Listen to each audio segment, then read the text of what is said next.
తెలంగాణలో రాజకీయ వాతావరణం రాన్రాను వేడెక్కుతోంది. ఒక పక్క మే నెలలో ఎండలతో పోటీ పడుతూ రాజకీయ వేడి కూడా ఇక్కడ బాగా హీటెక్కిస్తోంది. అటు బీఆర్ఎస్ వరుస భేటీలతో కేడర్లో జోష్ నింపుతుంటే, ప్రధాని మోదీ పర్యటన నేపథ్యంలో తెలంగాణ బీజేపీ శ్రేణులు ఉత్సాహంగా ఉన్నాయి. ప్రభుత్వంపై ఒత్తిడి పెంచేందుకు బీఆర్ఎస్ వరుసగా పార్టీ మీటింగ్లు నిర్వహిస్తోంది. కాంగ్రెస్ తన రైతు డిక్లరేషన్ హామీలను నెరవేర్చడంలో విఫలమైందని ఆరోపిస్తూ మే 6న వరంగల్లో భారీ బహిరంగ సభకు సిద్ధమైంది బీఆర్ఎస్. ఇటీవల జరిగిన జిల్లా నాయకుల సమావేశంలో కేటీఆర్ మాట్లాడుతూ, రాష్ట్రంలో మళ్లీ కరెంటు కోతలు, విత్తనాల కొరత, ధాన్యం కొనుగోలులో జాప్యం జరుగుతున్నాయని మండిపడ్డారు. రైతుల ఆత్మహత్యలు మళ్లీ మొదలయ్యాయని, దీనిపై పోరాడాలని కేడర్కు దిశానిర్దేశం చేశారు. ఏప్రిల్ 27న పార్టీ ఆవిర్భావ దినోత్సవం జరుపుకున్న బీఆర్ఎస్ ఇప్పుడు తెలంగాణను కాపాడుకుందాం అనే నినాదంతో ప్రజల్లోకి వెళుతోంది. తద్వారా భారీ ప్రభుత్వ వ్యతిరేకత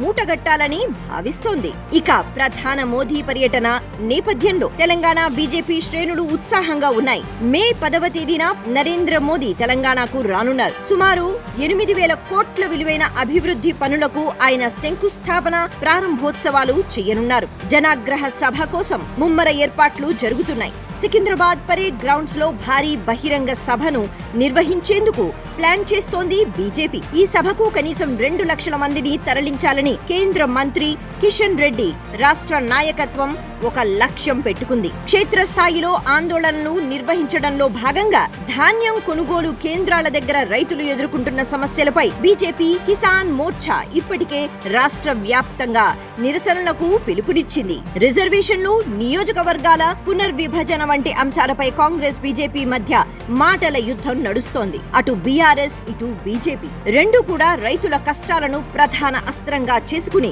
రేవంత్ ప్రభుత్వాన్ని టార్గెట్ చేస్తున్నాయి. 5 రాష్ట్రాల ఎన్నికల ఫలితాల తరువాత మారనున్న రాజకీయ సమీకరణాలను బట్టి తెలంగాణలో ఈ రాజకీయ వేడి మరింత పెరిగే అవకాశం కనిపిస్తోంది. మామూలుగా ఎన్నికలకు ఏడాది ముందు నుంచి రాజకీయ సందడి కనిపిస్తుంది. కానీ అంతకన్నా ఒకడుగు ముందే ఇక్కడి రాజకీయ వాతావరణం వేడెక్కినట్టు కనిపిస్తోంది. ఒక పక్క బీఆర్ఎస్ కి టీఆర్ఎస్ అనే కవిత పార్టీ రాకడతో తన ఉనికిని చాటుకోవడానికి, మరోవైపు బీజేపీ తన బలాన్ని పెంచుకోవడానికి చేస్తున్న ప్రయత్నాలతో మే నెల ఎండల కన్నా మించిన రాజకీయ వేడి ఉన్నట్టు కనిపిస్తోంది.